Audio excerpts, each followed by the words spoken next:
23 ವರ್ಷ cinema career, ಸುಮಾರು 200 scripts, ದೊಡ್ಡ ದೊಡ್ಡ ಡೈರೆಕ್ಟರ್ಸು ಇವೆಲ್ಲ ಇದ್ರೂ ಶ್ರೀಮುರಳಿ ಅವರು ಕೊನೆಗೊಬ್ಬ ಹೊಸ ಡೈರೆಕ್ಟರ್ ಕತೆನ ಯಾಕೆ ಓಕೆ ಮಾಡಿದ್ರು?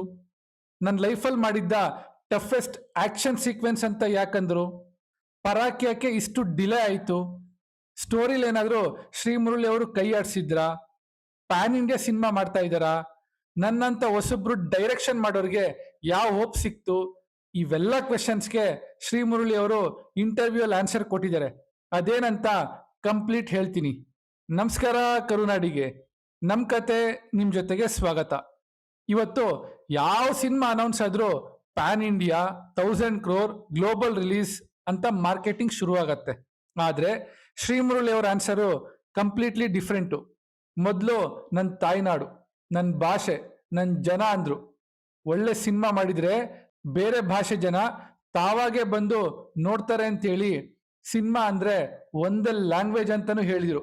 ಅದ್ರ ಅರ್ಥ ಲ್ಯಾಂಗ್ವೇಜ್ ಬ್ಯಾರಿಯರ್ಗಿಂತ ಕ್ವಾಲಿಟಿ ಇಂಪಾರ್ಟೆಂಟ್ ಅಂತ ಕ್ಲಿಯರ್ ಮೆಸೇಜ್ ಕೊಟ್ರು. ಎಲ್ರು ಕೇಳಿದ್ದು ಒಂದೇ ಕ್ವೆಶನ್, ಸಿನಿಮಾ ಯಾಕೆ ಇಷ್ಟು ಡಿಲೇ ಆಯಿತು ಅಂತ. ಇದಕ್ಕೆ ಅವ್ರು ಹೇಳಿದ್ದು, ನದಿ ದಾಟೋದು ಈಸಿ, ಸಮುದ್ರ ದಾಟ್ಬೇಕಂದ್ರೆ ಹಡಗುನ ರೆಡಿ ಮಾಡಬೇಕು, ಅದಕ್ಕೆ ಟೈಮ್ ಬೇಕು ಅಂದ್ರು. ಫಾಸ್ಟ್ ಸಿನಿಮಾ ಮಾಡಬೇಕು, ಬಟ್ ಹರಿಲಿ ಸಿನಿಮಾ ಮಾಡಬಾರ್ದು ಅಂತಾನು ಹೇಳಿದ್ರು. ಈ ವಿಡಿಯೋ ಫುಲ್ ನೋಡಿದ್ಮೇಲೆ ಯಾರು ಈ ತರ ಇಂಟರ್ವ್ಯೂಸ್ನ ಬ್ರೇಕ್ ಡೌನ್ ಮಾಡಿಲ್ಲ ಅಂದ್ರೆ ಮಾತ್ರ ಸಬ್ಸ್ಕ್ರೈಬ್ ಮಾಡ್ಕೊಳ್ಳಿ, ಬೆಲ್ ಐಕನ್ನ ಮಿಸ್ ಮಾಡಬೇಡಿ. ಶ್ರೀಮುರಳಿ ಅವ್ರು ಹೇಳ್ತಾರೆ, 23 ವರ್ಷದಿಂದ ಸುಮಾರು ಫೈಟ್ಸ್ ಮಾಡಿದೀನಿ, ಆದ್ರೆ ಪರಾಕಲ್ ಒಂದು ಸೀಕ್ವೆನ್ಸು ನನ್ನ ಲೈಫ್ ಚೇಂಜಿಂಗ್ ಸೀಕ್ವೆನ್ಸ್ ಅಂದ್ರು. ಅಷ್ಟೇ ಅಲ್ಲ, ನನ್ನ ಪ್ರಾಣನೇ ಒತ್ತೆ ಇಟ್ಟು ಮಾಡ್ತಾ ಇದೀವಿ ಅಂತಾನು ಹೇಳಿದ್ರು. ಬಟ್ ಇಮಿಡಿಯೇಟ್ಲಿ ಕ್ಲಾರಿಫೈ ಮಾಡಿದ್ರು, ಏನಂತ? ಫೈಟ್ ಮಾಸ್ಟರ್ಸ್ ಇದ್ರು, ಸೇಫ್ಟಿ ಇತ್ತು, ಕ್ರಿಯೇಟಿವ್ ಡಿಪಾರ್ಟ್ಮೆಂಟ್ ಇತ್ತು ಅಂತ. ಅಂದ್ರೆ ರಿಸ್ಕ್ ಇದೆ, ಆದ್ರೆ ಇರ್ರೆಸ್ಪಾನ್ಸಿಬಲ್ ರಿಸ್ಕ್ ಇಲ್ಲ ಅಂತ.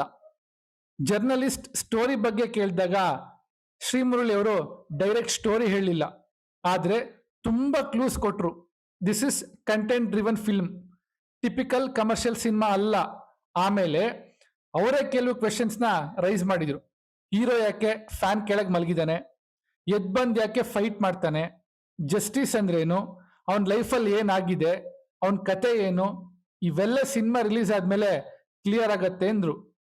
ಇನ್ನೊಂದು ಇಂಟ್ರೆಸ್ಟಿಂಗ್ ಪಾಯಿಂಟ್, ಡೈರೆಕ್ಟರ್ ಹಾಲೇಶ್ ಅವರು ಈ ಕಾನ್ಸೆಪ್ಟ್ನ 3-4 ವರ್ಷದಿಂದ ಶ್ರೀಮುರಳಿ ಅವ್ರ ಜೊತೆ ಡಿಸ್ಕಸ್ ಮಾಡ್ತಿದ್ರಂತೆ. ಒಂದು ನರೇಷನ್ ಅಲ್ಲಿ ಓಕೆ ಆಗಿಲ್ಲ, ರಿಪೀಟೆಡ್ ಡಿಸ್ಕಷನ್ಸು, ಇಂಪ್ರೂವ್ಮೆಂಟ್ಸು, ರಿಪೀಟೆಡ್ ಕನ್ವಿನ್ಸಿಂಗು, ಆಮೇಲೆ ಶೂಟಿಂಗ್ ಸ್ಟಾರ್ಟ್ ಆಗಿದ್ದು. ಇವತ್ತು ಹೀರೋ ಡೇಟ್ ಸಿಕ್ಕರೆ ಸಿನಿಮಾ ಸ್ಟಾರ್ಟ್ ಮಾಡ್ತಾರೆ, ಆದ್ರೆ ಇಲ್ಲಿ ಸ್ಕ್ರಿಪ್ಟ್ ಮೇಲೆ ವರ್ಷಗಟ್ಲೆ ವರ್ಕ್ ಮಾಡಿದ್ದಾರೆ. ಇದು ಒಳ್ಳೆ ಪಾಸಿಟಿವ್ ಸೈನು. ಇನ್ನೊಂದು ವಿಷಯ, ಶ್ರೀಮುರಳಿ ಅವರು ಯಾಕೆ ಹೊಸೊಬ್ಬ ಡೈರೆಕ್ಟರ್ಸ್ ಜೊತೆ ಕೆಲಸ ಮಾಡೋಕೆ ಇಷ್ಟ ಅಂತ ಕೇಳಿದಾಗ, ಇಂಡಸ್ಟ್ರಿಗೆ ಹೊಸ ಬ್ರೈನ್ಸ್ ಬೇಕು, ಹೊಸ ಟೆಕ್ನಿಷಿಯನ್ಸ್ ಬರಬೇಕು ಅಂದ್ರು. ಇದು ನನ್ನಂತ ಎಷ್ಟೋ ಜನಕ್ಕೆ ಕನ್ನಡ ಇಂಡಸ್ಟ್ರಿಲಿ ಪಾಸಿಟಿವ್ ಹೋಪ್ಸ್ ಕೊಟ್ಟಂಗೆ. ನನ್ನ ಅನಾಲಿಸಿಸ್ ಪ್ರಕಾರ Parak teaser biggest strength mystery, content, preparation, justice, new experience ಮತ್ತೆ ವಿಂಟೇಜ್ ಫೀಲ್.